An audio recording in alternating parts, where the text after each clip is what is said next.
Today, joining us on the show is human rights activist Muhammed Malik. We've been talking about Pakistan and relating that also back to U.S. Foreign policy with the country. Pakistan is experiencing a lot of political changes right now, with upcoming elections, and Pakistan has been a very interesting country. Me and Malik were just discussing during the break that we both have learned so much about the country in just this past few minutes. But Muhammad, can you tell us about the history of the coup that brought Musharraf to power and what happened while Musharraf was in power in Pakistan? Sharp, there apparently was there was apparently a move to, a perceived move to have Musharraf out of power. He was on a plane. He then came back to Pakistan and then asserted control over the country. This was in the late 90s. At that period of time, the prime minister at that time, Nawaz Sharif, was then, I believe he moved to Saudi Arabia, was allowed exile there. And then through the years, Musharraf sort of became, at that time, it's interesting, there were sanctions against Pakistan for nuclear tests. Those sanctions, of course, were lifted when it became convenient for the U.S., when the counterterrorism policy became a much more important priority. He then became a very important partner with the U.S., and then what happened in 2007, 2008, around this time, he instituted emergency laws arresting various people, dismissing courts, basically acting like, obviously, like a military dictator. And through that process, was bumped out. And then Senator Bhutto came in, and then she was unfortunately assassinated, then replaced with her notorious husband, Zardari, Asif Ali Zardari, who now is in power and now is facing a challenge, as we talked about earlier, from Imran Khan and some others.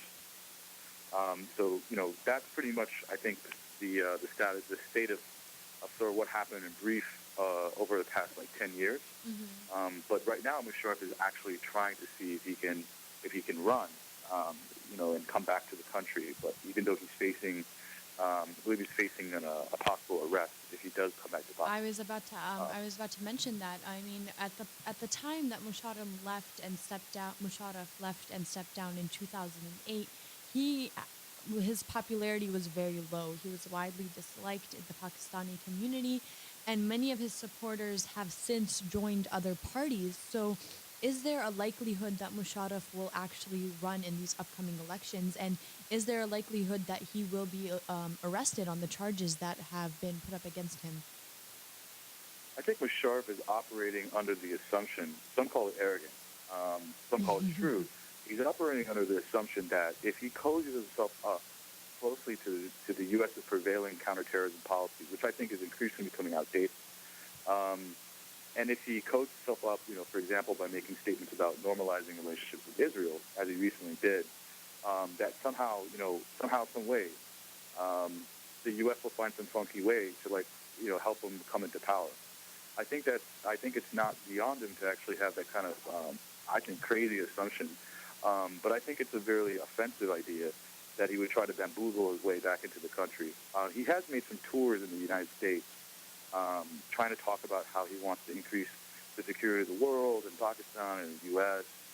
Through his presence. But I think that more and more people are not getting into that sort of bamboozling tactic. And so, right now he made a statement actually a few hours ago saying that by the end of the month he's going to actually come back to Pakistan. Now, there's no way of telling what's exactly going to happen. I mean, we've seen elections in other parts of the world, for example, closer to home, even in Haiti, where you had like Duvalier and a bunch of other people who you would never expect enter into political foray, like all of a sudden jumping into that. So there's no way of really telling exactly what's going to happen, but I think the fact that Imran Khan has made some inroads into Karachi, I think he had about 100,000 people at his most recent rally. I think it's going to be an interesting political contest. I mean, Musharraf is very popular with NQM, which is the prevailing party in Sindh. So I think the fact that, Imran Khan is making inroads there and people are defecting is giving us some indication of, how ineffective his bid might be. Definitely. I think that what we're seeing, especially from the climate of the past year with the Arab Spring and whatnot, that we're seeing that the Pakistani people kind of do want this domestic uprising of their own.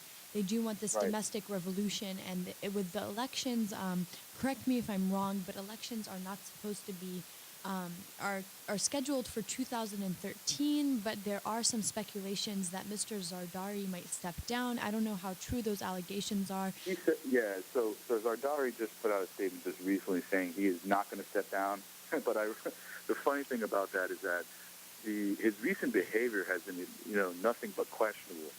He went to UAE. Apparently, he had some health issues. The doctors checked him out in Pakistan, found out, hey, man, this guy has no health issues. So, he's sort of like, bouncing around, and there's lots of questionable activity right now.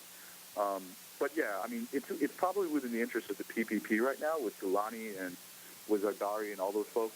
It's probably within their interest to have an earlier election. So I wouldn't be surprised, don't be surprised, anyone who's listening, if the PPP all of a sudden sort of just, tries to push for, like, early elections.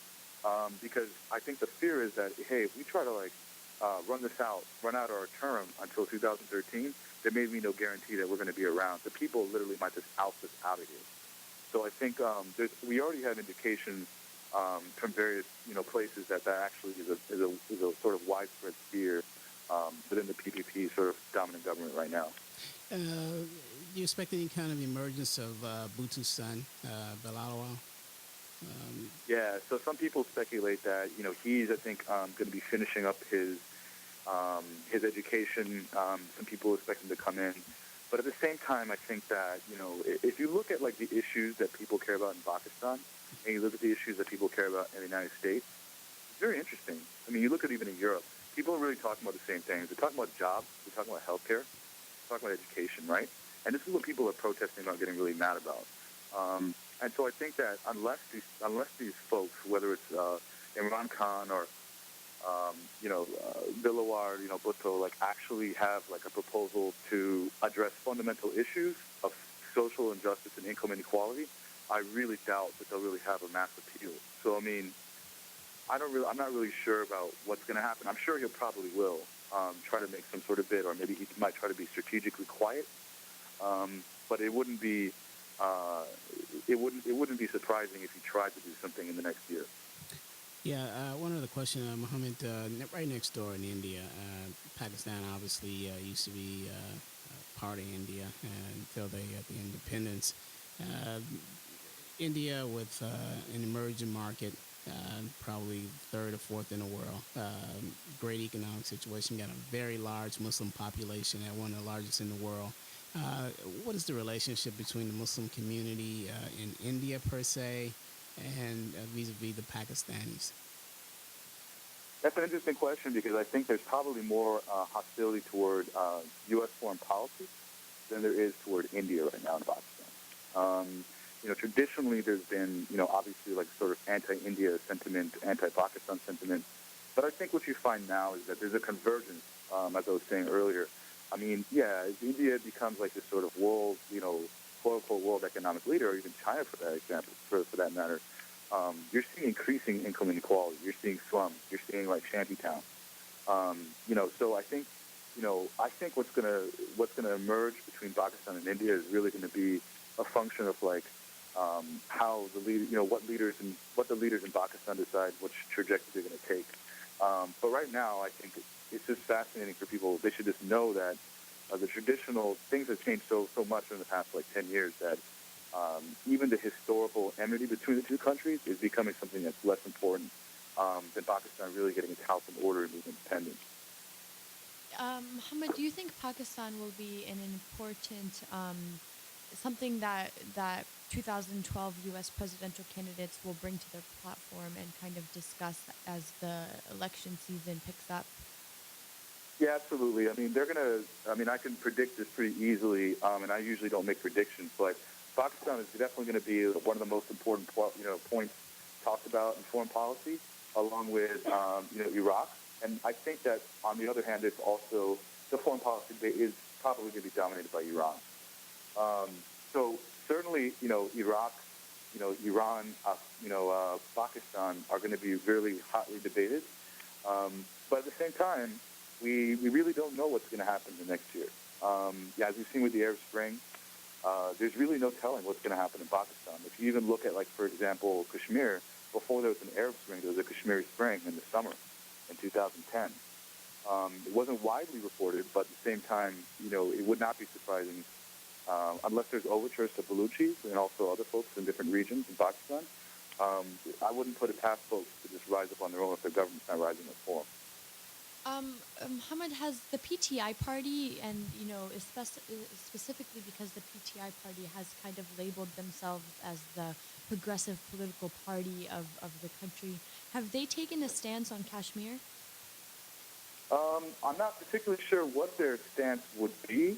I think traditionally the issue of Kashmir has been treated as though it's two divorced parents squabbling over a child. Which is India and Pakistan.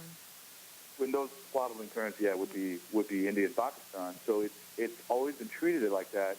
I'm not exactly sure. I mean, it hasn't been like a foremost consideration. I think because of the importance of all the NATO attacks.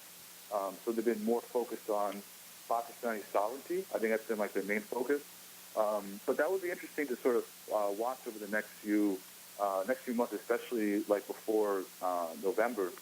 I do think that how the U.S. and Pakistan relates over the next 10 months might determine how that turns out. But I think that some people are even predicting Kashmiris themselves may just rise up again. And so certainly some of the youth are already thinking about that and talking about that. So yeah, and as far as the PTI being a progressive party, one of the critiques, for all the great things that are said about the PTI, one of the things that's been left to really been left for very little discussion is will they seriously engage in land reforms? That's been a very key sort of problem that Pakistan has faced since the very beginning. And I think also some of the women's rights ordinances and some of the ordinances that protect minority rights, Christians in the country and Ahmadis in the country, will those really also be a part of the agenda as well? Definitely. Well, there's definitely a lot to keep an eye out on for Pakistan. Muhammad, I really want to thank you for joining us today. I think you gave all of our listeners and Malik and I a very good insight on Pakistan. And you yourself are a host of a weekly radio program, yeah? You want to tell us about that? Yeah, let's talk about a radio. It's let's talk about info, 8:80 a.m. And you guys can listen to it online every Wednesday night, 7 p.m. to 8 p.m. Eastern Standard Time. And we certainly want to give a shout-out to Muslim Street next time we come on air. Thank Absolutely. you. And Muhammad, come inside Muslim Street on our website at www.muslimstreet.net and do some blogging about this Pakistani issue. It's definitely, as we approach the next election here in the United States, elections in Pakistan is on deck. Absolutely. Thank you very much. Thanks, Muhammad. And again, thank you all for listening to the Muslim Street. This has been live from WTAN 1340 in Clearwater, Florida. Your co-hosts Laila, Abdelaziz, and Malik Aziz. See you next week.